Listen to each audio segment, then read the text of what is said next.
Guys, magandang gabi. Kumusta inyong maghapon? Ako, ito. Naalala ko lang yung mga kapatid ko. Tagal na kasing panahon hindi kami nagkita. Lalo na yung ate kong nasa Saudi ngayon. Mula nang umalis siya, nag-abroad. Hindi na kami nagkita ng personal. Nag-uusap lang kami through chat. Pero hindi kami nagkita in person. Nauna sa akin mag-abroad yun. Parang mga higit 20 years na kami hindi nagkita nun. Yung kapatid naman namin na bunso, yung huling dumalaw ako sa kanila dahil nasa Bicol, Albay sila. 2011 pa. Ngayon, 14 years na. Hindi ko sila nakita. Pati yung mga pamangkin ko nandun. Malalaki na pamangkin ko anong dumalaw sa kanila, ang liliit pa nila.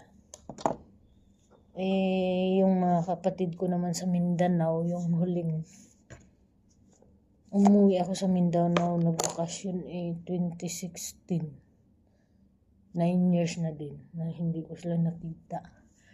Yung mga kapatid kong nasa Mindanao, magkakalayong bayan yung tinitirhan nila. Yung isang ate ko nasa Zamboanga City, pati mga anak niya nandun na rin.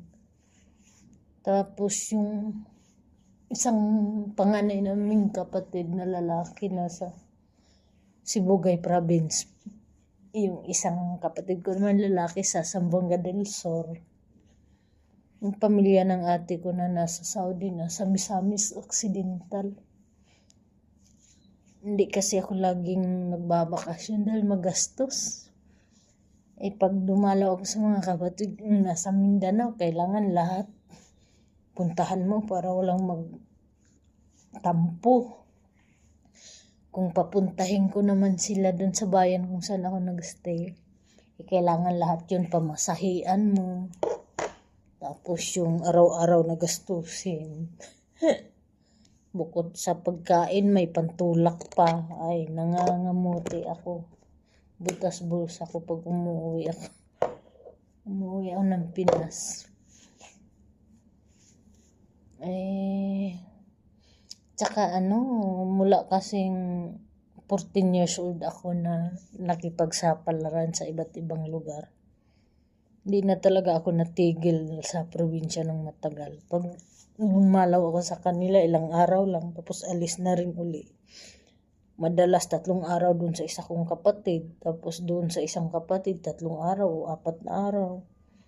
Hinahati-hati ko yung araw ko sa kanila. Pag nakadalaw ko sa kanila lahat, hindi ako, pag pumunta nga akong Bicol, hindi ako makauwi ng Mindanao. Pag umuwi naman ako ng Mindanao, hindi ako makadalaw ng Bicol, ng kapatid ko sa Bicol. Kasi nga, yung isang buwang bakasyon, bitin. Lalo na kung maraming asikasuhin sa Manila. Mula din kasing mag-umpisa, simula umalis ako sa bayan namin na 14 years old ako. Pag nagbabakasyon ako, hindi ako tumatagal na tumatambay. Tapos, ilang araw lang sila, balik na naman ako, alis na naman uli. Kaya hindi ako ganun ka-close sa kanila. Kaya pag umuwi ako, ayun, medyo masaya dahil nakita ko sila. Yun nga lang ang problema, magastos. Ilang taong mag-ipon bago makapag-bakasyon. Yun lang. Kailangan ko rin kasing makipagsapalaran sa malayong lugar para makasurvive. Wala naman kasi akong asahan na iba kundi sarili ko. Mula pa bata pa ako talagang nagsusumikap na akong makipagsapalaran sa iba't ibang lugar. Wala nga ako permanent address kasi kung saan ako nagpupunta. Dito nga lang ako sa Abu Dhabi na tumagal na. Mag-18 years na ako this coming September. Although sa Pinas, Doon rin naman ako mula ipanganak ako hanggang 32 years old. Kasi parang 32 years old yung unang nag-abroad ako eh. 32 ako noon. Kaya pero kung saan saang syudad sa Pinas ako napadpad. Dami ko ng puting buhok.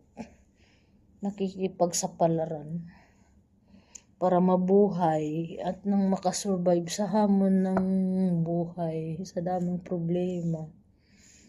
Maaga kasi kami na ulila. Nung mamatay ang tatay ko, 6 na taon lang ako noon. Ang nanay ko naman, although 56 years old siya nung namatay, nag-asawa siya uli.